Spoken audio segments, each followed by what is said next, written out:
What is up, Hootats? It is Inside Black and Gold. Steve Geller with Jeff Nowak, who's getting ready to fly on out to the West Coast for a Week 9 matchup in LA, his favorite stadium, SoFi Stadium. Jeff, we know it's a brutal matchup in this one, and man, it's always the Rams are just a pesky thorn in the side of the black and gold. Yeah, and we know all about this Rams team. We face them. It feels like we face them every year. This is going to be the fourth straight season they've faced the Rams with different variations. There was a version of them that they faced that didn't have Puka Nacua. Now they have Puka Nacua. Now they have Devontae Adams. They don't have Cooper Kupp. Matthew Stafford has been kind of the steady presence in that, and Sean McVay. But no, it's it's funny because, and we're going to talk a lot about Tyler Shough. We're going to talk a lot about the matchup X factors. We're going to have Travis Rodgers. Yeah. We're not having Captain America on. We are having Travis Rodgers, host of Locked on Rams, to kind of break down the matchup. But no, I mean, this feels like the best version of that team that we've seen yet. And that's a scary thing considering how consistent this team has been. And Kellen Moore kind of laughed about it, and we talked about it. Like, there's no way this was the plan. Whether you had a real plan or whether you were like kind of saying, hey, what if we started Tyler Shough here? What if we started Tyler Shough here? There's no scenario that at the beginning of the season, like we sat here and say, hey, what's the most likely week that Tyler Shough gets his NFL starting debut? None of us were going to be like, you know what? I bet they're going to be like, you know what? The Rams on the road. That's the matchup. That's where we want it. The team that's like one of the top pressure teams in the NFL, like, let's send them out there and see what happens. There's no way. This'll do it right. And then week 9, you don't even come home, or week 10, you don't even come home. You go to the Panthers. So you have back-to-back road games to start this kid's career. But that's where we are. And that's kind of scary, but I think, I guess it's like, if you got to start, you got to start. Like, why not just rip the Band-Aid off? But I say that all to say, I have a feeling it's going to get worse before it gets better. We talked to Schlereth, we've talked to Deuce, and everybody's like, it's the NFL, man. Every week's tough. Yeah, I'm mostly just saying, like, one of the reasons you probably wanted to save it for like week 9 or even week 12 at home, week 10 or even week 12 at home, is like, it's just a more winnable matchup. It's a matchup where there's a better chance that he'll look good in. And here's the thing, like, you're going to struggle. You're going to have bad moments. They're not going to just bench him because things aren't going well. But I think I'm just kind of setting the stage for, like, be prepared for this to go really badly. And, like, that's not the end of the world. He's a rookie quarterback in his first start. It's not going to look perfect. Even the best quarterbacks you've seen go out there in their first career start. Jaden Daniels struggled in his first career start. And, like, you're not protecting him from that, but I'm just saying, like, in advance, if he goes out there and struggles in this matchup, I'm not going to overreact to it. I'm just looking at it as they're starting to warm him up. And like you said, he's going to be at the Rams, at the Panthers, gets a break, comes home in the Dome to take on the Dirty Birds, and he'll be fully acclimated to NFL life. Bah. Yeah, I think that's a good way to look at it. Like, I think by the first home game, I'll be a lot more inclined to be, hey, if he comes home in that game and looks terrible, then that's where I'd probably start to be like, okay, this is starting to trend negatively, right? But I'm not going to do that this week. And next week, again, it's like a road game against an upstart Panthers team that's playing pretty well. That's tough. But either way, that's where we are. And I'm excited. Like, I am excited to see Tyler Shough go out there. And for sure. Just in the sense of, like, some kind of excitement, right? It's something new. And maybe he does surprise me, and that would be fantastic. Because here's the other thing. Like, maybe we're looking at this the wrong way, and it's a situation where if he goes out there and kind of holds serve and keeps this offense competitive, leads a few scoring drives, even in a loss, kind of like the Saints did up in Buffalo, I think that'll be viewed very positively. So I guess, like, hey, if it was the Falcons and you're at home and that's your first start and you go out there and play well but lose, I think that would be viewed as like, oh, okay, well, this sucks. So, or if you come out in your debut, you put up a stinker in your debut at home against Atlanta, then it's like, oh, I knew it. Yeah. We got the wrong guy. We're doomed. Yeah. So yeah, maybe I'm looking at this backwards. Maybe the Saints have it right. I'm just looking at any kind of positive nugget we can get right now. Yeah.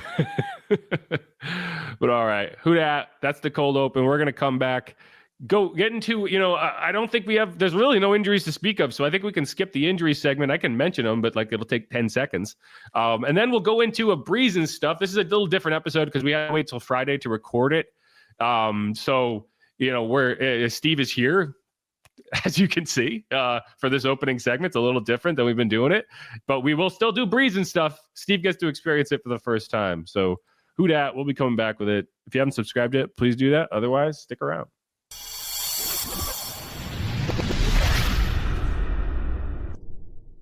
And we are back on Inside Black and Gold. Jeff Nowak here alongside Steve Geller, getting ready for Saints going out west to face the Rams. The Saints are 1-7. The Rams are 5-2. They're coming off a bye and a trip to London. They went out to not to Jacksonville. They went out to London to face Jacksonville and beat the brakes off them. And now they get a chance to face the Tyler Shough-led Saints. So we'll see how all that goes. Like I said, there's really no injuries to speak of in terms of actually even being worth watching. The Saints have 7 players listed on their injury report. The only one to miss a practice was Devon Gottschalk, who's getting his typical Thursday rest day, so he's not even on there for an injury. Everyone else was full or limited. Alontae Taylor, Rashid Shaheed, Devin Neal, Alvin Kamara, ankle, hip, shoulder, but they're all expected to play. And then on the Rams side, there's only 4 players.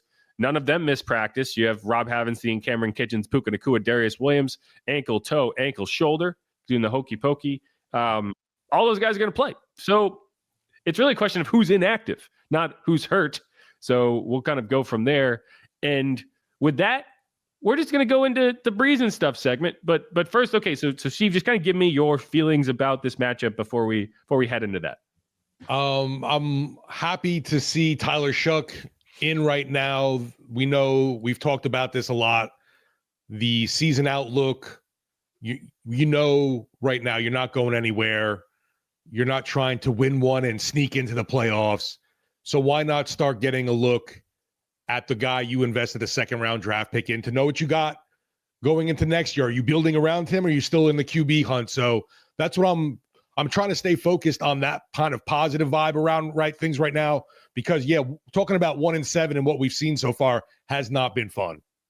No, it's going to look a lot different in a few ways. Like I honestly think that the offense is going to run very similarly. I don't think you're going to see this high-flying offense. I think you're going to see a lot of dink and dunk, a lot underneath. But I do think that we'll see him get a little bit more aggressive in spots, and hitting those shot plays is going to be important. Like if he hits that touchdown to Shaheed last week, I think we're talking about it a lot differently. In this case, we're talking about, he missed. They had no pass plays over 20 yards. And, those two things are tough. But it's also going to be different in the huddle. Players are going to have to get used to different play calls. And Alvin Kamara had a good bite talking about this yesterday. So that'll be the first clip we play, kind of talking about differences and how he's expecting to see Tyler kind of take command of that huddle. His question, but just the challenge of how communication changes with a new quarterback at the helm. What does that look like for you all? Man, cadence, play call, like 2 people can call the same play and you might hear it different. Like I used to with Jameis, y'all know with Jameis, like how he used to call plays and we used to make fun of him, but it's a big thing because you might get a Drew Brees that might get in the huddle and be like, I'm trying to think of one of our calls. Gun bunch right tight, 22 paint wide read F Trent. And Jameis will get in there and be like, gun bunch right tight, 22 paint wide read. And the cadence is also like the keys that I'm listening for in the play call. Like I'm waiting for it on a certain time, and then you look around and miss it, and I'm like, damn, what do I got? So like with Tyler, I think he's a little bit more mellow than Spencer, where Spencer is a little bit Spencer's play calls are a little bit sharper and a little bit more like intense. Tyler's kind of like, okay, like it's calmer. So I'm like, all right, I gotta let me lock in real quick, because usually when I'm in the huddle with Spencer, I'm turned, like I can turn away and just listen to it because it's sharp and intense. And Tyler, I damn near gotta look at him like, all right, okay. Yeah, all right, break. So Is that something you think he'll grow into, or is that? yeah. I think because he hasn't had to call the plays in the one huddle. So I think that's he'll get more comfortable in calling plays and I think just having the guys around him and saying, oh, what you say, Tyler? You get that sometimes. Like when Eric McCoy was a rookie, I'm thinking back now. It's like, when you spotting the ball, like I always used to make them yell out the hash, like where you at, right hash, or like I used to make them yell out like huddle, like just something little like that, like huddle up. And when he didn't do it, I'd be like, Eric, what you doing? He'd be like, all right, huddle. And it's simple things like that it turns into repetition and it turns into like habit. So with Tyler, I'm sure we'll see how it goes and see what the flow is in the game, how he's calling plays. And it might be something like I might be like, hey, I need that louder. And then you adjust and then it becomes second nature to you. Do you think that fast tracks in away environment too? Yeah, it does. Yeah, it does. It definitely does. So it'll be good. I'm excited for him. I'm excited for him to see. It's a challenge. And then like even on that point, something small like I like giving little bits. In practice during camp, I got on Tyler because you send it back in motion. Like it seems so simple, but it's so big. When you send somebody in motion, you want to move your hand to the way they're going in motion. But Tyler would do it the opposite way. If the back was going in motion this way, he'll do this. So I was getting on him because I think one day it happened. He did this, and the motion was supposed to go that way, and the back went to the way he pointed. And now that's on the back, and I'm like, Tyler, I was like, I lined up, and I was like, send me in motion. Like, send me in motion to the left. And he was like this, and he was like, ah. and I was like, yeah. So if y'all got a chance, ask him about that. But that's things you got to learn. You learn those things like by experience, because you think it's insignificant, but it's really a big thing. Like, because I'm looking at it like I know the play, I know the design of the play, but even seeing that, it's like, oh dang, hold on. So that's a little bit my bit for today. Gotta love Alvin. I think that's a new record for him. 2 F-bombs in one bite. You didn't hear it because we edited it out, but that's definitely something when he's talking about the listening to the snap count and the call from Shough. You heard I saw him like kind of lean in, like and he mentioned being louder. So that's definitely interesting and something to look for in this game. We know that we talked about there's going to be growing pains with being a rookie, but it seems like Shough is a little low with making his call. He's got to raise the levels, the decibels a bit. Yeah, and I mean, I think it's like, hey, in college, you don't make play calls like that. Like a lot of times the calls come in from the sideline, or it's hand signals and they're simpler calls and they're doing less. So that's all just stuff you learn in a game, right? Like he played in the preseason, but he didn't play in a road hostile environment in the preseason. And I don't think SoFi is going to be particularly loud. It's never particularly loud. It's just not that type of stadium. But it is. I mean, there's fans. They're yelling. So that'll be something he gets used to. And yeah, we'll see it. But I think it's just a good example of like, these are the small things that we don't necessarily see, that in the huddle, like you're just picking stuff up and, as you go, you learn and you get better, but you got to kind of make mistakes once, and that's why the Rams are probably feeling like, oh, we're going to make them make all those mistakes, But I just thought that was interesting. And, like even just like motioning with the right hand and stuff like that. Right. That's wild to me. Probably have never even thought about it. He's probably, because he's not like, he's just signaling for the motion. He's not signaling the direction. And you can understand why, like as a running back, he probably did that all his time in college and it never got brought up. I don't know how much motion they did at Louisville, but he's just like, okay, motion, right?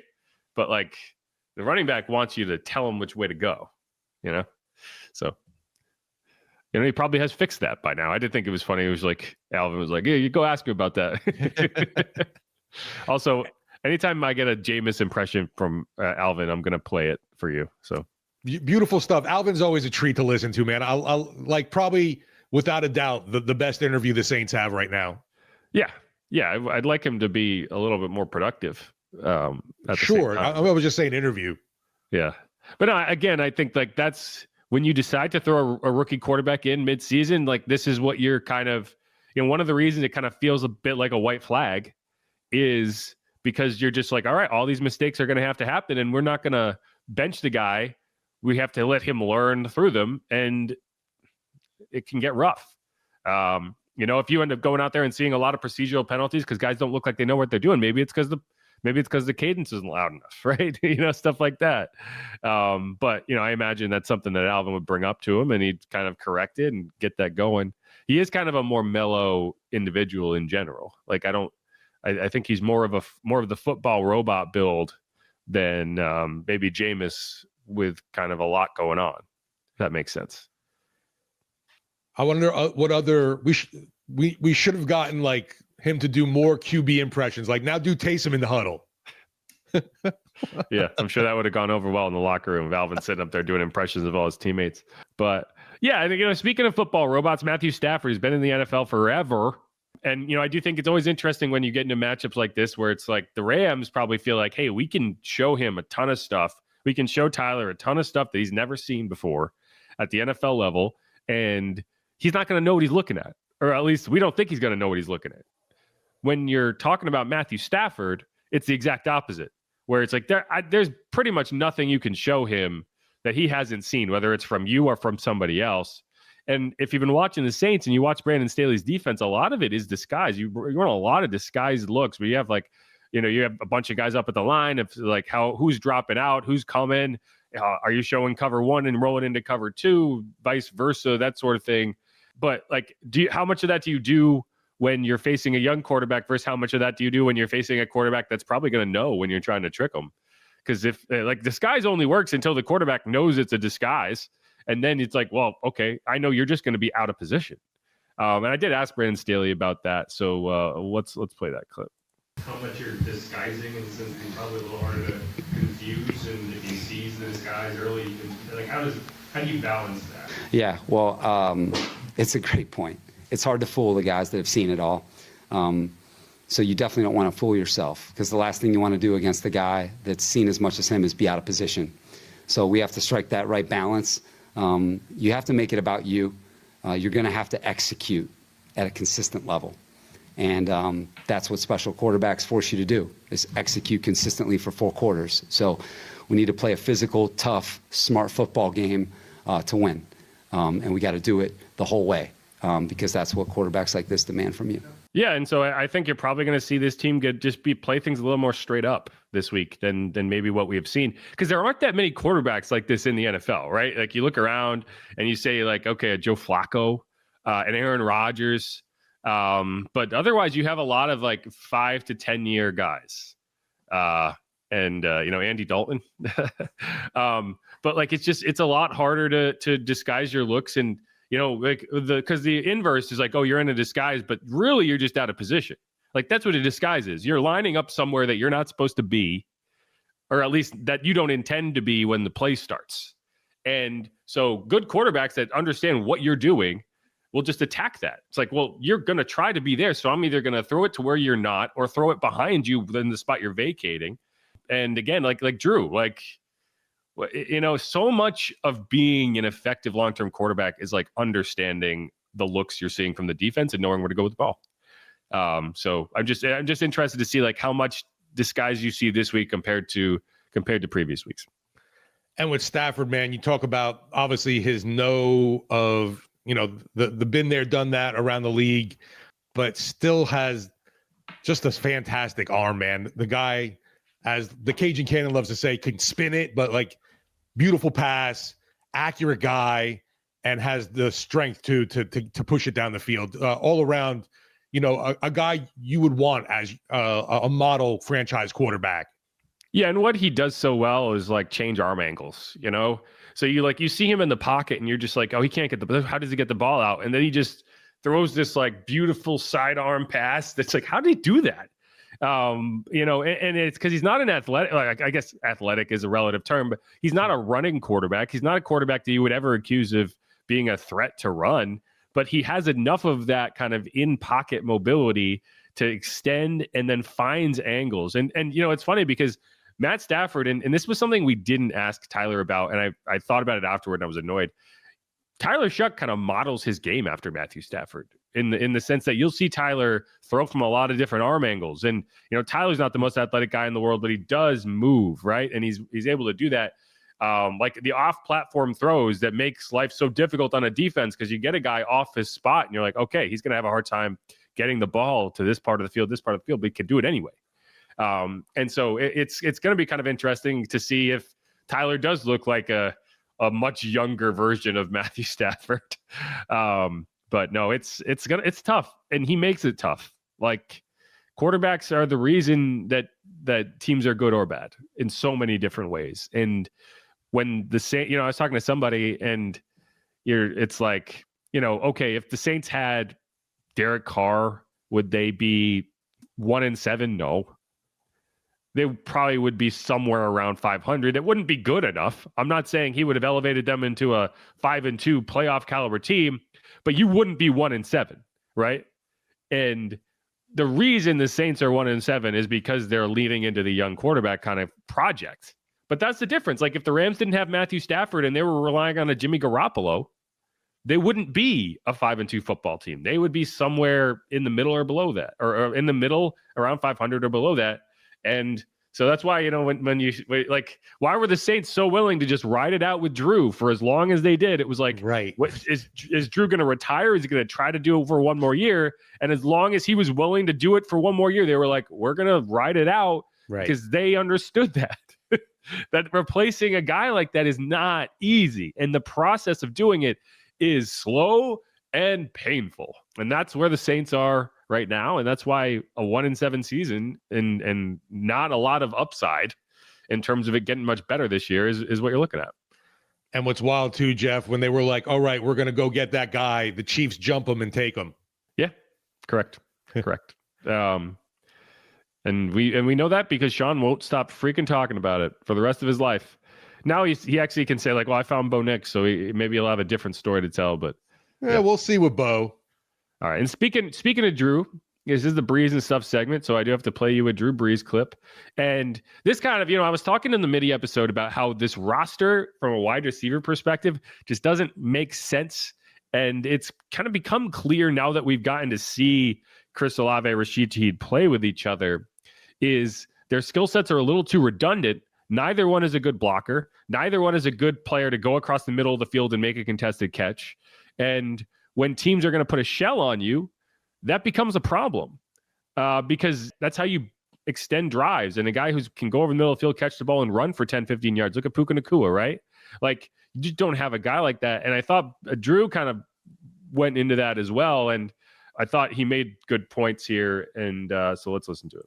What do you think is the most glaring issue you're seeing from this offense, and what would make it difficult for even a guy like you to overcome? Is it like a lack of a run game? Because we don't play complementary football. Look, you need to be able to throw the ball both efficiently and explosively in order to open up the run game. And then you need to run the football in order to open up opportunities to get one-on-one matchups and make some plays, in the passing game. So, like, which one helps set up the other one more? I don't know. Ideally, you're effective at both, and so they both complement one another and bring out the best in each.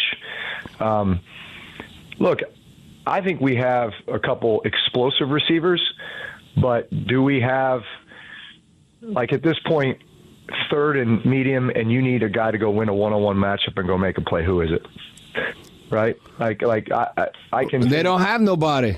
I can think. I mean, in most recent history, it was like, man, we need to play Mike Thomas. I don't care who's covering him. He's going to get enough separation. There's going to be a place to throw the ball. We're going to get the first down. Marcus Colston.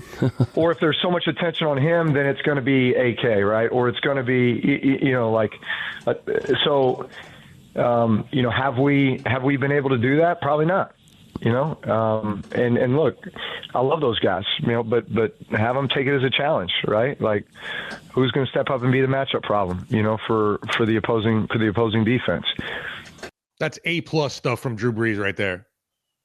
Yeah, and I agree completely. It's like who is the other on third and medium? What guy is the defense actually saying? Okay, well, we're worried about that guy. Like, he's going to be tough to cover. And you might have a guy who can go downfield and make a big play that way, but you have two guys who can do that, and no one who you're really worried is just going to box somebody out. And that's why trading Shaheed, and again, like, I'm talking about this in the sense that your top two wide receivers are Chris Olave and Rashid Shaheed. Then you have a Brandon Cooks who's kind of your 3A, and then you have a Devon Bailey who's kind of your 3B. your 3B should be your 2, right? Or your 1 in the sense of an X versus a Y. Like, that's why this receiver core as it is, like, you're going to play those 2 guys because they're your 2 best receivers, but they're not the 2 best guys to be on the field at the same time in those situations, but they are. In the red zone, you see packages with Chris Olave, Rashid Shaheed, and Brandon Cooks, and you're just like, why? Because you have this guy over here and you want to play him. And so I think that's why when I went on the mini episode on Wednesday, it's like, I fully expect Rashid Shaheed to get traded. And the question is going to be for what? Because the combination of Chris Olave, Devon Vele, and Brandon Cooks just makes way more sense. And that's kind of what Drew's saying there. Like, think about when Drew had his most success. Who was he throwing to? He had deep threats. He had Devery Henderson. He had Robert Meacham. He had Ted Ginn. But he also had that kind of elite possession receiver in Mike Thomas and Marcus Colston and whoever. Like, that's what, like, you want that combination. You want a guy who can go over the top, but you also want a guy who can win underneath, and you want those guys to complement each other. And right now, the Saints just have 2 guys who are really good at doing the same stuff. It'd be nice if Juwan could have been that guy too. Well, I mean, yeah, your tight end is a factor there, but he's not, like, you're talking about the wide receiver group. Gotcha. Right? Because a lot of times you're going to want that tight end to stay in and block, like on a key 3rd down where you just need to make sure you have a clean pocket. Like, you want to be able to say, hey, I can keep my tight end here, maybe send the running back out on a route. And so you have those 2 wide receivers. You have a guy who you feel like is going to get separation or at least give you a pocket to throw a ball, even if you're not getting elite separation like a Mike Thomas. And then if they're doubling him, if he's bracketed, then you do have the running back out of the backfield. And sure, Juwan Johnson, your tight end, can be that too, but you don't have to devote extra bodies over the middle of the field because you're not confident, because you're not afraid of that guy making a contested catch. Yeah. So you'd rather, if you had to pick one to build around with this offense, you'd keep Olave over Shaheed? Yeah, that's not even a question. Really? I don't think it is. I don't think it's a debate. See, I mean, for me, I guess it's because I consider Olave, damaged goods, and I just haven't been impressed with what I've seen. And I hate to be that blunt about it. Yeah, I mean, Shaheed's coming off a knee injury. He's 27 years old. You're going to have to pay him. Yeah. Olave is at least under contract next year.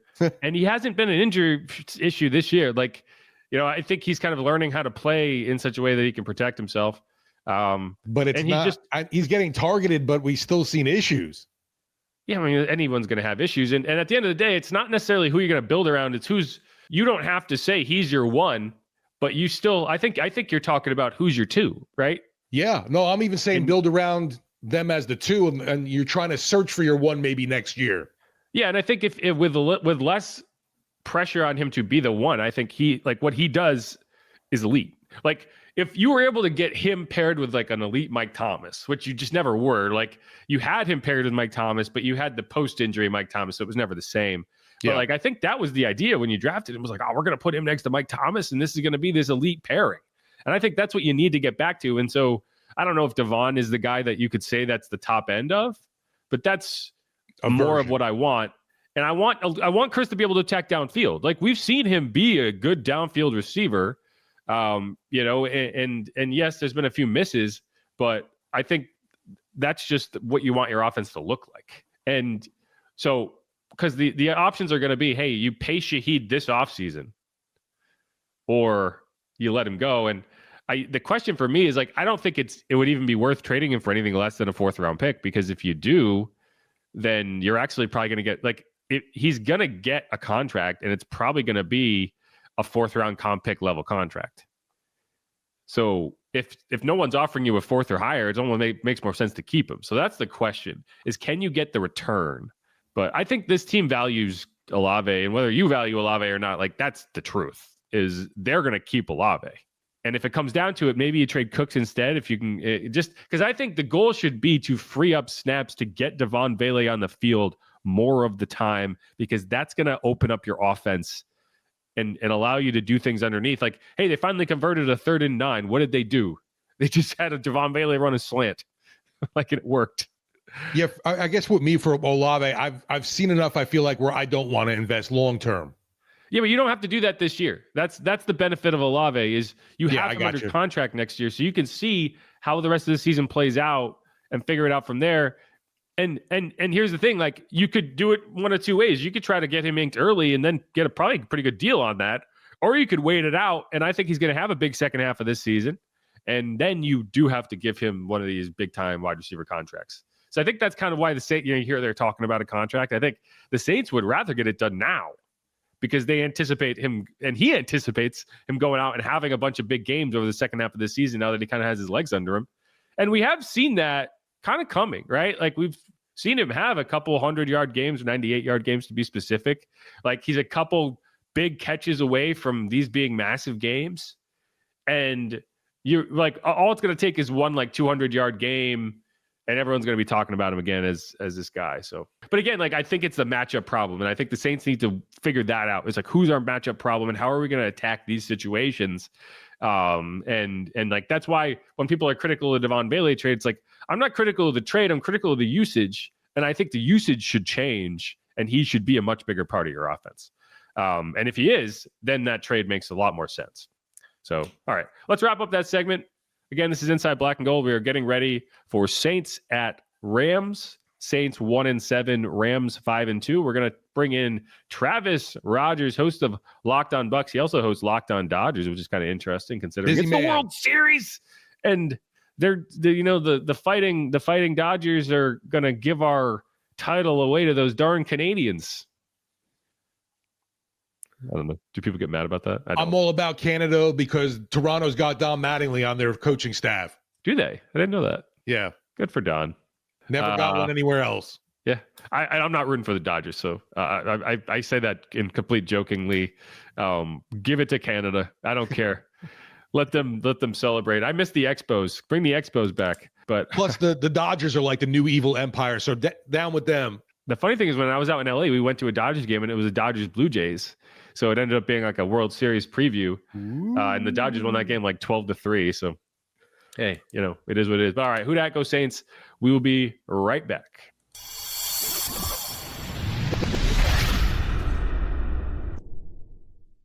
And we are back on Inside Black and Gold. Jeff Nowak here alongside Steve Geller as always. And we're bringing in special guest Travis Rodgers, the long lost Rodgers brother, I think.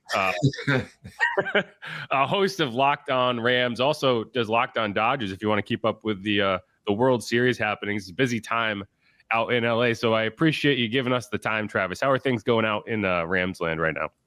Pretty good. In Ramsland, everything is looking pretty rosy and pretty sunny right now. Coming out of a bye, feeling pretty good, feeling pretty healthy. The Dodger side of my brain is a little less enthusiastic. It's a bit of a stressful time if you're a Dodger fan in LA. I believe it. Yeah, and I mean the Rams are coming off the bye week. They had the London trip, which I don't know what y'all expected. I didn't expect them to go out there without Puka and completely lay it on the Jaguars, but that's what happened. Everyone who started Devontae Adams in fantasy had a good day, and Matthew Stafford for that fact. But what is the story of this offense so far? Because it just seems like whatever they need, they have. Yeah, I think so far this season, Jeff, it's been a little bit of good, not great. I think that if you asked Sean McVay and Matthew Stafford, and in particular Devontae Adams, they can kind of go to another level. It's been good. Don't get me wrong. They've been able to score. I think like you mentioned, the game they had in London against the Jags was kind of the high watermark for where they've been right now. They scored 5 touchdowns. Devontae got 3 of them. They hit 10 different receivers in that game. Puka was unavailable. So Matthew Stafford kind of had to spread the ball around maybe a little bit more than he might typically do because of no Puka. But other than the Puka connection, in the other 6 games this season, there's been just this slight missed connection between Stafford and Devontae Adams. It hasn't been bad, but I think when the Rams went and acquired Adams during the offseason, everybody thought this was going to be like another level of the Sean McVay offense. That really hasn't happened. It's kind of looked like the Sean McVay offense that we've seen over the last few years, which is good. But that Adams threat that we were adding, I don't think has really taken effect yet. It's gotten a little better week to week, and I'm optimistic that this week it can continue to take a step forward. But, Adams and Stafford have both talked about it. They're just not exactly in sync the way they would like to be. I think it's probably a result of Matthew Stafford not participating really in any training camp to speak of at all. So they're a little bit behind and trying to catch up. But all in all, the offense has been, Puka's been an A, if not an A plus. I think Devontae's been about maybe a B or a B minus, and everyone else has done a pretty good job. Kyren Williams, when he holds onto the ball, is really good. When he doesn't, you want to pull your hair out. But it's been a pretty good first 7 games for the Rams offensively. Yeah, we've seen what that offense can do against this Saints team very well. I'm really concerned, though, looking at, the Rams defense right now. You look at the numbers going into this matchup. You thinking we've got a rookie quarterback starting in this matchup without our all-pro center in Eric McCoy. Just how good have the Rams been? Because that the spread indicates, too, that odds makers aren't expecting this to be a close matchup. And pile onto it, we can't get into the end zone. Yeah, so the Rams defense has given up 1 touchdown in the last 21 offensive drives. So, they are just really fantastic. And it's interesting because I think, and fairly, but I think when most people think of the Rams, the first thing that pops into their mind is Sean McVay offense, Matthew Stafford, ton of touchdowns, spread the ball all over the field, score 30 points, and just blow people out. That's really not how they've played the last couple of years. The way that they've played the last couple of years is by having an incredible defense. They finished last season holding their opponents to single digits from 4 of their last 5 games. If you take that Philly game out at the end, they were lights out defensively. They're actually better this year than they were a year ago. Jared Verse, I think, is on his way to becoming an all-pro.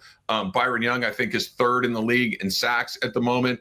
They're really good up front. They added Poona Ford last season to kind of help against the run game. He's been terrific as well. Kobe Turner's kind of an unsung hero on this defense. He's been really good. Braden Fisk, who was amazing last year, has played well, hasn't recorded a sack so far, so I think he's getting ready to kind of explode there. Where the Rams are a little soft defensively is in the secondary. They went out and picked up Roger McCreary from the Tennessee Titans this week. I still think they'll probably do something as we get closer to the deadline after this weekend. But up front, they get after quarterbacks. They make it very, very hard. And I think that's the best unit on the team. I think that the Rams, as weird as it feels to say, are a defensive first football team.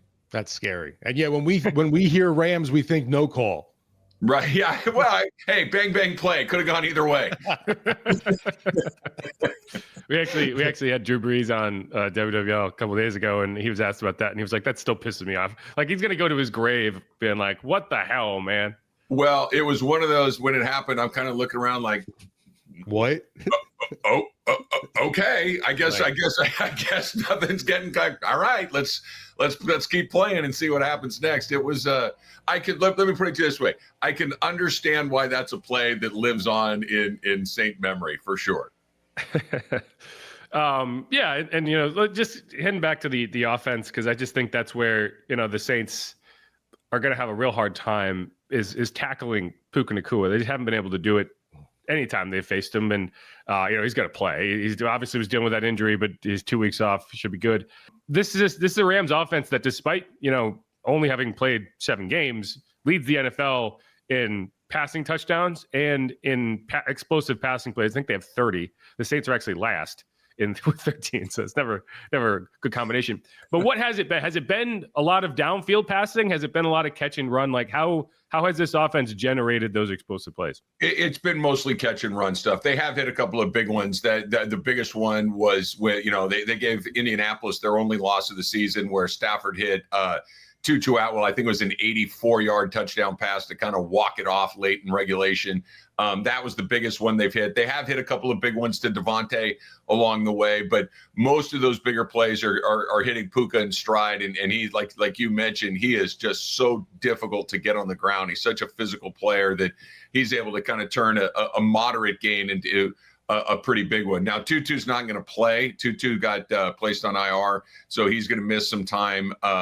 He doesn't come back for 6 weeks? I think you have to be on that thing or whatever it is. So he's going to be down for a little while. So maybe it's Kanata Mumfield, maybe it's Jordan Whittington who steps in there, but. When you got a guy like Stafford that swapping guys, your third and fourth wide receiver in and out, I don't think has much of an effect on what he's doing.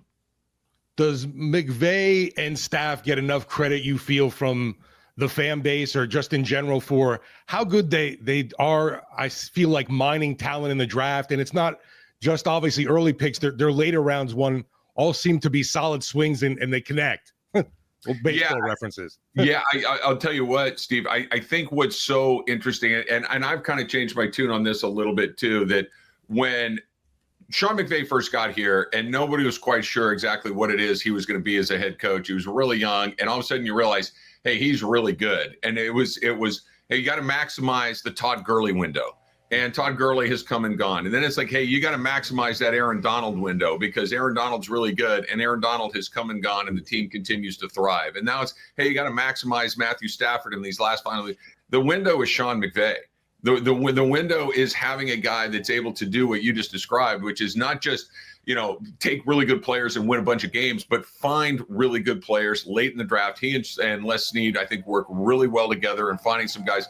Like you mentioned, Puka Nacua was late in the draft. Cooper Kupp was, relatively late in the draft, third round.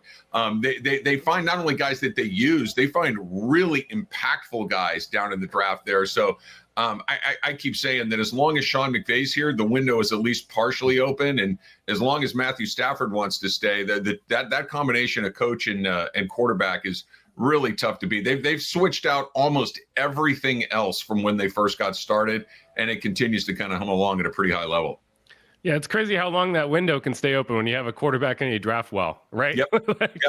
Exactly. Right. It makes life a lot easier for you. Then when the coach actually, can coach up those players too.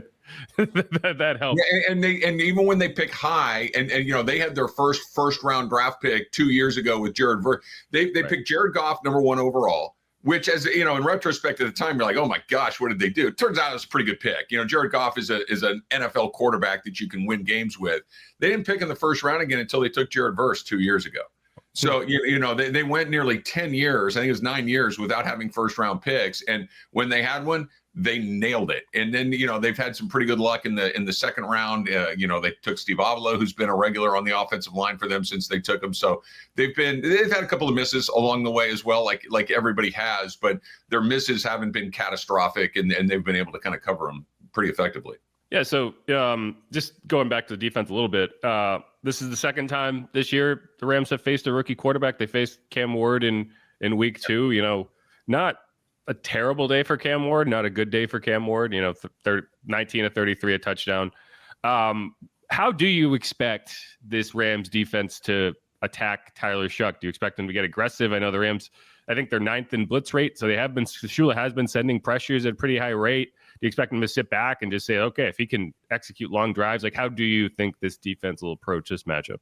Yeah, I think they'll be pretty aggressive. Like you said, Chris Shough is a pretty aggressive defensive play caller, so I expect that to continue. And I just think kind of as a general rule of thumb when it comes to rookie quarterbacks, make them make decisions quickly. Make them think, basically, is one of those things that I think is pretty effective. Like you're not going to try to speed up, for instance, Matthew Stafford, right? There's nothing he hasn't seen. Nothing he hasn't felt. He knows where the soft spot of the defense is, but a player like Shough, who's just getting started, I think is probably, he's got his read coming out of the huddle. And if that's not there, good luck. So make him make that second read as quickly as possible.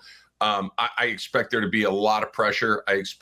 Now, if they can hold up under that pressure, that's when it gets interesting. The Rams secondary is mediocre at best. This is the soft spot of this defense. That we've seen it when Philadelphia, the Rams were just walking them up and down the field for a few quarters. Then all of a sudden they got A.J. Brown involved in this. And I get it. A.J. Brown and Jalen Hurts are a little different than the personnel they're going to see this weekend. But once they got into some rhythm with those guys, the Rams had absolutely no answers for it. So if they can give Shough a little bit of time, I think maybe he can get a few things done, but I just don't know how often he's going to have enough time to look down the field and make good decisions. I know there's so many weapons we talked about too with offense, Nacua and Adams, and You got Kyron Williams. Just wondering, is there a name that we should know about that could be someone that you're like, oh wow, who's this guy? Ripping up the Saints secondary or the run game at all. Yeah, I think the name that's been more interesting, and so we were talking about the draft a second ago. The Rams traded out of the first round in the most recent draft, but the first pick that they did use early in the second round was Terrence Ferguson out of Oregon, the tight end, and he basically didn't play for the first 4 or 5 weeks of this. I mean, literally did not play, didn't even dress in a couple of those games. Was not on the 53-man game day roster. So they finally started to kind of integrate him into the offense. They finally started to use some different packages, some 12 and some 13 personnel, where they're able to get him on the field. And when he's on the field, they tend to throw him the ball because he is an incredibly athletic player. He can really get down the field. He can run. He's very, very athletic. He scored his first touchdown last week against Jacksonville. And it feels like he and Stafford are starting to get a little bit of that familiarity. It feels like that Sean McVay is starting to trust him a little bit more. So I wouldn't be shocked if Terrence Ferguson has a couple of balls thrown his way. And I wouldn't be shocked if he got in the end zone again, because he is a really high-level playmaker. So this series is funny to me because the Rams and the Saints, it's like they play every year, all the time. I mean, 2016, 2017, 2018, twice in 2019, and they didn't play in 2020 or 2021. And now they have played. This will be the fourth time in the last 4 years they have played. So this is basically an annual matchup going back to like 2016. And obviously 2018 was that Super Bowl team. So I'm going to start kind of after that. Over the last 4 years that the Saints have, dating back to 2022. Where would you rank this current group in terms of all four of those? I think it's near the top. I think this is the best team that they've had since they won the Super Bowl. I think it was Super Bowl 56 that they won. This is the first time they've gotten off to a good start since that Super Bowl team. The Rams, the last couple of seasons, they were 1-4 a year ago. They were 3-6 the season before that, and they caught fire in the second half of the season. And they found their way into the playoffs and were a good football team by the end. But typically in the last couple of years, they've gotten off to really slow starts. This year, they got off to a much better start. I think that Davante Adams is a big part of that. Health has been a big part of that. And like we started the conversation with, their defense, before it was, let's get to 30 before they do and we'll win the game. Now it's, if you get to 20, it feels like you've got a really good chance to win the game. I think that the offense and defense are at a high level that they've been in really since that Super Bowl run a few years ago. The weak spot, though, their kicking game, guys, is dreadful. Not just not good, but literally dreadful. They've had 4 kicks blocked this season. 4.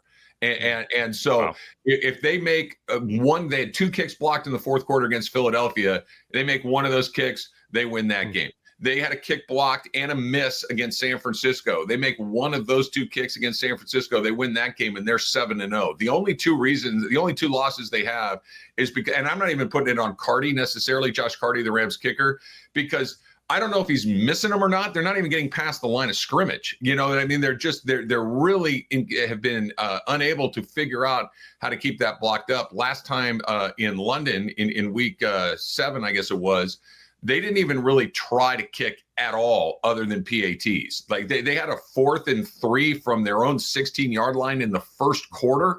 And it's their opening drive of the game. They decided to go for it because they don't trust their kicker or their kicking game at all. So that's the weak spot as far as the units go. But to answer your question, Jeff, this is the best team the Rams have had at this point in the season in at least 4 seasons.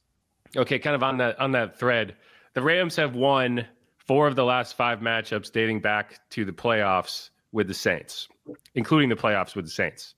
Can you name the Saints starting quarterback in the game the Rams lost?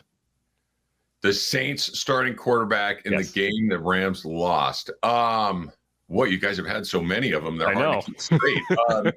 It's not Carr. It's not Carr. Okay, it's not Carr. It's was it Jameis? Nope. No. That's another one though. He was there. Yeah. Did Taysom Hill get a start? Nope. Okay. I don't know. You got me on this one. Andy Dalton. Oh, the Red Baron. Okay, sure. Yeah.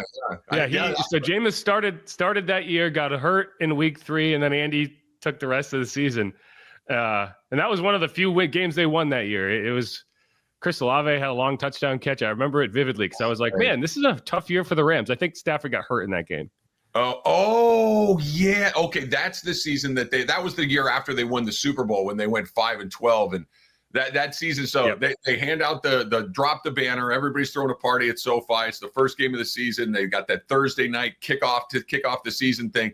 Buffalo came in and walked them up and down the field for 3 hours. It was just a mauling. And that was the high water mark of the season. It just got worse from there until we had Baker at the end of the season, who kind of hey, whoa, Baker Mayfield's here. And he was really good for the Rams. And now he's Baker Mayfield all over again. I forgot that was the game where he showed up like 3 days earlier and led the touchdown drive. I think he threw it to Van Jefferson.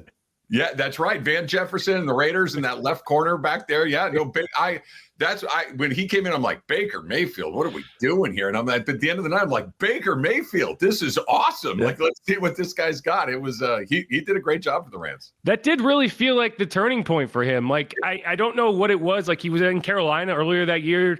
Sam Darnold was also there, and they were just like, get him out of here. Yep. And then he went there, and I feel like that kind of got him on everyone's radar again. Like, without that game, I don't know if he signs a deal in Tampa and gets a starting job. I think you're probably right. I think just that little pixie dust that McVay sprinkles on quarterbacks certainly worked for Baker. And, Baker, I think I've become a Baker Mayfield fan for sure. But, he got a bad deal in Cleveland. They, what would they do to have him back at this point? Carolina has been a tire fire really since, for years. The Rams kind of got him squared away, and he's been really good in Tampa again. Yeah, the Sean McVay car wash, and Kyle Shanahan for that matter, is a real thing. It is a thing. But all right, Travis Rodgers, host of Locked On Rams and also Locked On Dodgers. Thanks so much for the time, man. I appreciate it. Looking forward to the game.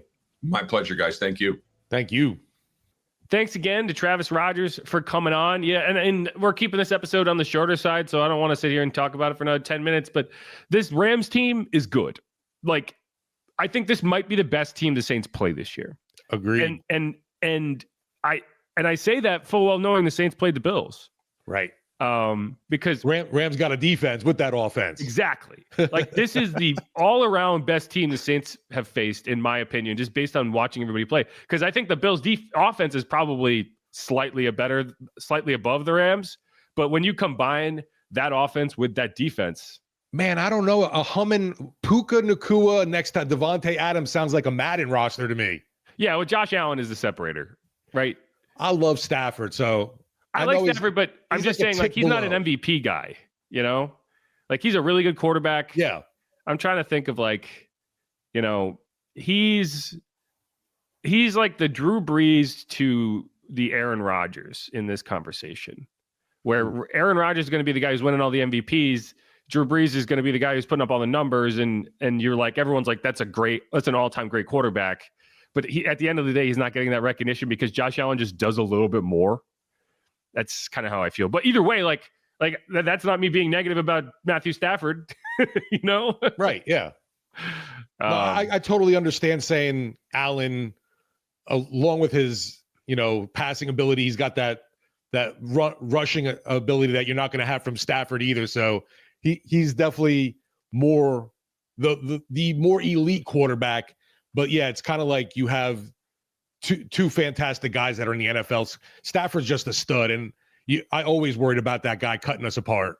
Yeah, and again, it's also the combination of the defense, Sean McVay, Matthew Stafford, and Puka Nacua, like, probably the single most difficult matchup from a wide receiver perspective. And I understand Jamar Chase, Justin Jefferson are in the NFL. You can't tackle Puka Nacua. Like, that's what makes it so difficult. I just don't see I don't see a route for the Saints to win this game, and hopefully I'm wrong. But you said you don't see a route? No, it's tough. It's tough, and we'll talk more about it in the next segment. But like the Bills, I felt like, hey, you're going to be able to run the ball. You're going to be able to control the clock. If you get a couple turnovers, like there's a chance. I mean, maybe I'm overselling the Rams, and maybe I'm glazing them a bit too much. But so you do expect a route? Yeah. Oh yeah, I thought you were saying you don't. No, that's what I said. I said I don't see a route. I don't see a route for the Saints to win this game. I got you. There's E on the end of that one. Gotcha. Okay. Yeah. I understand why you were confused though, because I was like, "What do you mean?" I did because we're saying the same word. It's a homonym. That's what that's called, a homonym. But all right, You learn things on this podcast.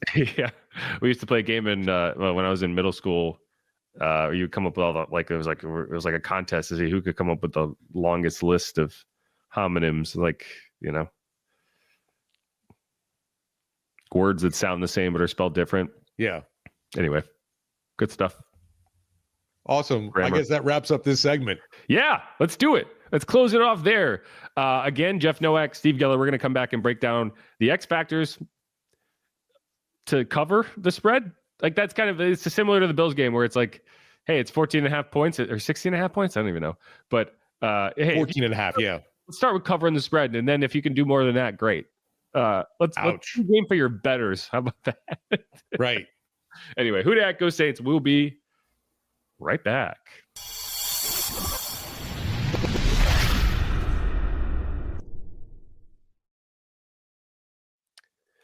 And we are back on Inside Black and Gold. Jeff Nowak here alongside Steve Geller. One more segment to go, and that segment is X Factors.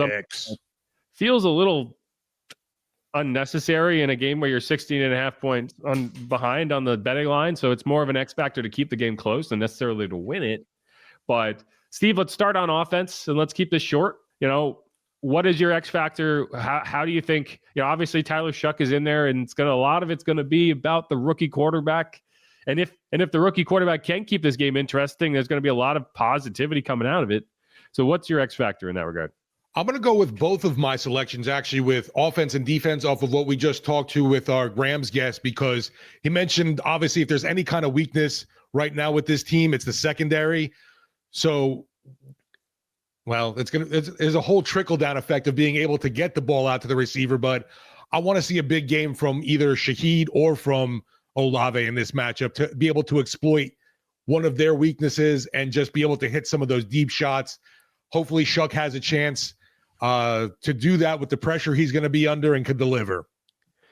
Yeah, and I'd like to think with the weaker reps, you start to get a little bit more dialed in. When I talked to him, I asked him about the throw to Shaheed and that double move to Shaheed. And it's a tough one because there's when you're talking about a rookie quarterback, you have to be able to look at it and say, okay, right decision, wrong throw, and the right decision is more important than the throw at this stage, because if you make the wrong decision, the throw doesn't matter. So you kind of look at it and say, okay, this is a double move. That's a timing throw with a double move, especially to a fast guy, because you're trying to not underthrow him in a lot of it. It's really difficult to overthrow a Rashid Shaheed when he's on a straight go because he's at top speed. When you add that double move in, you're timing it. He's got a free rusher coming. But to be able to sense, hey, I have zero, that's going to be open. I've just got to get it out there. And, if you throw that 3 more times, you probably hit it. That was the coming in cold, not a single rep that week.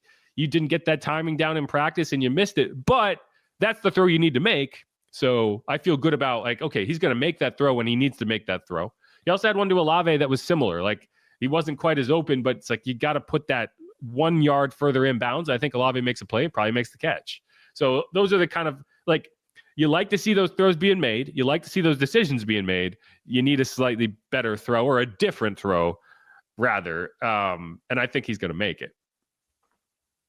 I'm anxious to see how this plays out just all over for so many things. And, we've talked about 1-7. It's been in a rough year to cover as a Saints reporter, following the team constantly. But the change for me, at least for sure, has even injected a lot more positivity or life to going into this matchup compared to our past weeks. Yeah, hopefully that lasts more than a couple weeks. Hopefully. But yeah, and it's you look at the numbers, right? And so the biggest one that stands out to me, and I'm going to be bringing this up all week, the Saints are last in the NFL despite playing 8 games. Not every team has played 8 games. A lot of teams have only played 7 games, or at least a handful of teams have only played 7 games because they've had a bye already. They are last in the NFL at explosive pass plays. Pass plays of 20 yards or more. They only have 13. 13. That's 1.5 a game. And we're not talking about 40, 50-yard plays. We're talking about 20. And that doesn't even have to be a play where you threw the ball 20 yards. It could be a play where you threw the ball 12 yards and they ran 8. They have 13 of those through 8 games. That's wild. And yeah, there've been some pass interferences. There've been some situations where you picked up yardage, but like you can't. That just doesn't compute. And they're not running the ball explosively either. And so you'd hope that with a quarterback change, you'll be able to generate more of those, and we'll see. Like, to me, that's a big question. But the X factor on offense at this point has to be, can you stop turning the freaking ball over? Right? Like, we saw this team be kind of low yield, non-explosive, but they were in games. They were playing competitive games and giving themselves a chance to win in the fourth quarter. The difference the last 2 weeks is you haven't given yourself a chance to win, because in all those opportunities where you could have put points up, you put the ball on the ground. And so you had 8 turnovers the last 2 weeks. It could have been more. And I'm not even talking about the quarterback throwing interceptions. That's a whole different story. I'm not going to hold the interceptions thrown against the quarterback that's new and wasn't on the field, but I am going to throw all these punch outs against the Saints players who are going to be on the field. And so you lost 2 of them for fumbles. In that Spencer Rattler, he's not on the field, but gotten the ball punched out twice in the last 2 weeks. So quarterback, yeah, Tyler has to do better than Spencer did in that regard. Alvin Kamara had a ball punched out that he was ruled down very closely. Like, it was a close call. Rashid Shaheed had a ball punched out that went for a fumble. He had another ball punched out that was called incomplete, which, at least he didn't turn it over, but that should have been a catch. So those are 2 plays from Rashid Shaheed that it's like straight punch outs. Chris Olave, I don't know if you call it a punch out, but it was just bad hands, and he dropped the ball basically right into Antoine Winfield's for an interception. Like, ball security is a thing. And, I've asked Kellen Moore about this. I asked Alvin Kamara about this. And what becomes problematic when you put that on tape is the other team sees that and they're just like, well, yeah, every time Rashid catches the ball now, you're going to have 3 people coming in and flying in trying to punch that ball out, because they know you put the ball on the ground. And that's not an imaginary thing. Like, you saw the Bucks get super aggressive punching the ball out, especially against Rashid Shaheed. And this is what Alvin had to say when I asked him about it yesterday. The ball security, obviously a bunch of balls got punched out in that game. Like, what is that, just bad luck? Like, how do you look at that? I don't think nothing in this is luck. Guys got to hold on to the ball. You can't make up any excuse for ball security. It's just like a little bit of focus thing. Like if I fumble, I'm never gonna make an excuse like, well, bad luck. That guy was luckier than me that day. It's just, you can't dwell on it, but you definitely gotta fix it sooner than later, because after a while, because I've been on teams where you play a team where you see it on tape, all on film, and you like, that's what you got to go hunt them, because it's in the water. Like, that's what's going on over there. So right now, that's kind of what we are these past 2 weeks. We're a team that is susceptible to turnovers, fumbles. So how do you fix that? I mean, guys got to fix it. It's kind of, I think that ball sometimes is more of a pride thing than anything. Sometimes, like, just holding on to the ball. So I mean, usually you got to hold on to the ball. I don't know. There's no. And I play running back, so like if there was a secret to holding on to it, like, it wouldn't be a secret because I would tell everybody. But it's not really a secret. You just gotta hold on to it. Just hold on to the ball. Yeah, and you got it. And Juwan Johnson also had a fumble. Like, Alvin had, like, he's saying, hey, it's him too. Like, he had a key fumble against the 49ers earlier this year that cost him a chance to win that game. Juwan had a key fumble against the Patriots, right? So it's not just the last 2 weeks. And just ball security, I mean, it sounds so obvious, but when it's bad, it's so difficult to win. And you already were behind the 8 ball in terms of how you're going to have to go win these games. And when you turn the ball over like that, you just take away any chance you had. Yeah, you just don't. They're not capable of being that efficient to recover from giving teams extra possessions and chances to score, because they're not efficient at getting into the end zone. No doubt. But all right, let's switch over to the defensive side of the ball. What's your top X factor for the Saints defense this week? It's got to be getting to Matthew Stafford for me. I mean, we know the signal caller he is, and the fact that he's not going to be a really mobile guy. So can you attack, get home? I don't want to even say, force him to throw throw when he doesn't want to, because we know he's adept at making those slight adjustments in the arm angles, like you mentioned. But honestly, getting some shots on the old man, you gotta put the wood, bring the wood to LA for this matchup. I want some hard hits on the quarterback, and I'm not saying you got to hurt the dude, but I do. I want to hurt him, Jeff. I want to make him feel it. Let's put it that way. That's there how you go. Phrase it. I want him to know I'm there. Yes. And to the Saints' credit, they were bottom of the NFL, like 31st or dead last for the first month of the season without Chase Young in terms of pressure percentage, in terms of quarterback hits.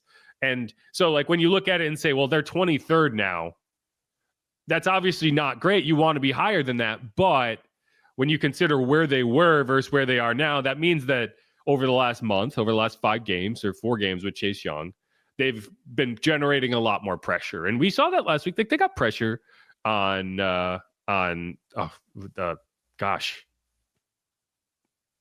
my sick brain is forgetting who they even played on Sunday.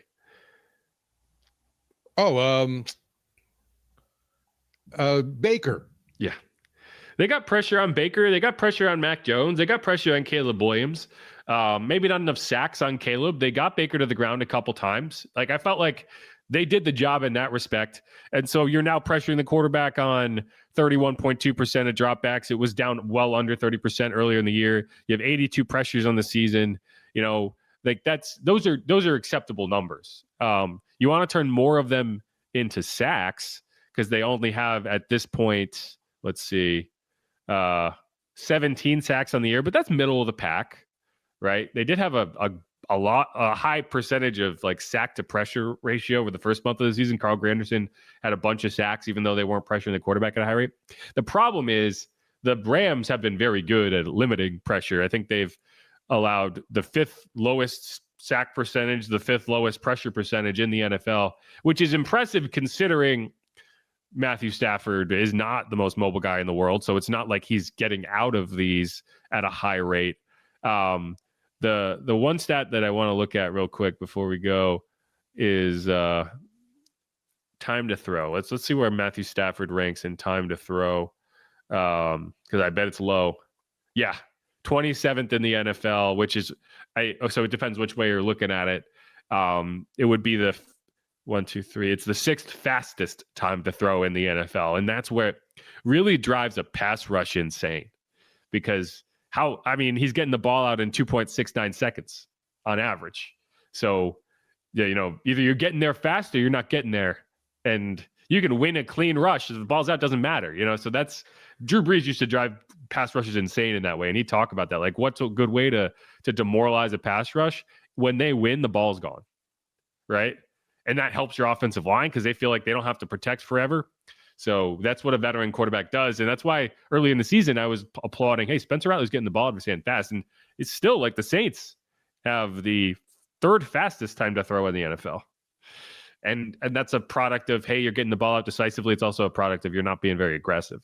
In Matt's case, they're also leading the NFL in explosive pass plays. So they're still getting aggressive and they're still getting chunk plays, even though they're getting the ball out fast. That's what you want. Yeah. And then 31st, Kansas City. So last is the Dolphins, which is kind of weird, but either way, it's usually a stat, Pittsburgh Steelers. So Aaron Rodgers, it's usually a stat that reflects you're playing good quarterback, or you're getting pressure real fast. So I don't think that, but that's not the case. You look at the Rams, it's they're not allowing a ton of pressure. They're not allowing a ton of sacks. They're getting the ball out fast. They're creating explosive plays. That's a tough offense to stop. But like what Travis said, I think to me, the X factor is, can you just tackle Puka Nacua? You're not going to take him away. He's going to catch balls, but can you tackle the catch? Can you, if he catches the ball 8 yards downfield, can you stop him 8 yards downfield? Or does it constantly turn into 15, 16, 20, 30? Does he break a long touchdown? If you can be consistent and limit the gains to what they are, then that makes your life a lot easier. Because a lot of those explosive plays we're talking about are not 30-yard.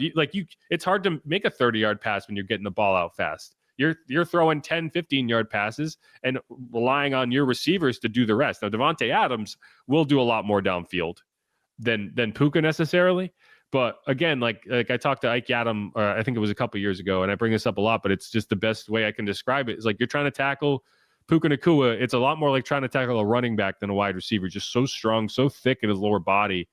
And so if you can do that, then I think you give your offense a chance. If constantly, like if every drive turns into 8, 10, 12 play drives for even for field goals, like you're just not going to have an explosive enough offense to make it count enough times. If you're doing that, you got to get off the field. Puka's one of those dudes. Now we talked about it last segment too. It's like, how did every team miss on him? And he was a 5th rounder. I'm BYU prejudice. Yeah, I mean, not a lot of top wide receivers coming out of BYU. So, but I mean, people knew about him, and that's why those mid-round picks are valuable. Like, I don't lose sleep over a 6th rounder, a 7th rounder. I understand like why when you say, hey, a Devon Vela, you traded a 4th round pick to bring him in. Well, okay, Puka Nacua was a 5th rounder. Like that's the type of pick you can use on a guy and get a steal like an Amon-Ra St. Brown. He was a 4th rounder, but those guys are few and far between. I think the mistake people make is assuming, hey, a 4th rounder, like that's a star player. Like, yeah, I mean, maybe 1 in 20 ends up being a starter. Maybe 1 in 100 ends up being a star. But you can't, if you don't buy a lottery ticket, you can't win. So, I understand the angst. And that's why, like, when I talk about it in the sense that, well, I'm not against the idea of Devon Vele being worth a 4th round pick. I'm against the idea of them not playing him. So hopefully that changes. Either way, like Puka, how do good teams stay good? Because they're not getting top 10 picks. You're not bringing in Malik Neighbors. You're not bringing in Jamar Chase. You got to find guys like that.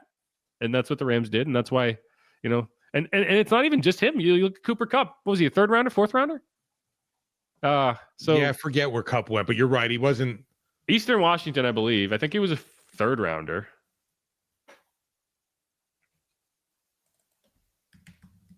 Was it Eastern Washington or Washington State? Eastern Washington 3rd rounder. I was right. I should have just like leaned in on that. The hard one was remembering Eastern Washington because it's like, who the hell comes out of Eastern Washington? Cooper Kupp does. But yeah, that's it. Anything else you want to mention before we clear out of here? Along back with the pass rush, I'm going to throw in a little extra spice. Brian Brzee, part of that. He also, we know on special teams, has been disruptive on field goal units. We heard that the Rams have been awful, so maybe there can be a spark there that ignites something for the Saints special teams, does something special. Please. I think that good. No, that was it. I think the interior pass rush has actually been pretty good. Nathan Shepard has been playing really well, and he hasn't gotten a lot of accolades, but like you go back and you watch the tape, and he's winning a lot. Now, in the run game, a little different. And we haven't really talked about the run game because I just don't think the run game is what I'm worried about in this matchup. Like I'm worried about Matthew Stafford. Maybe that's wrong. But like they've been pretty good. The interior rush has been pretty good outside of the Bears game. And the Bears game was weird because, they were just able to run a lot of inside zone. And, but yeah.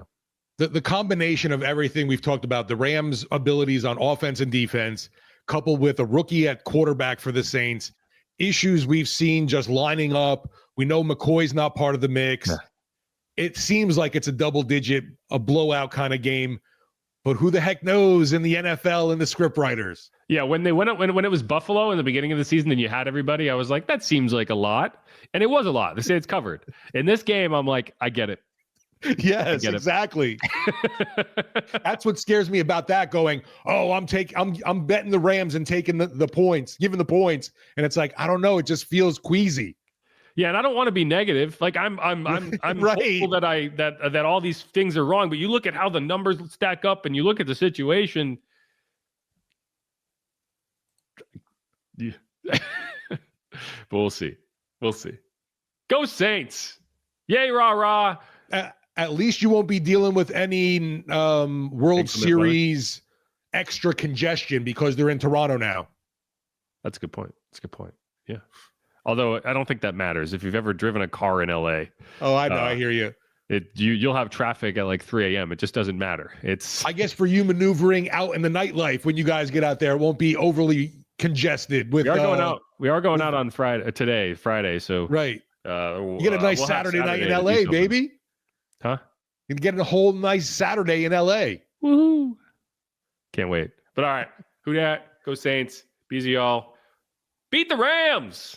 Let's shuck it up, folks. Shuck it up. All right.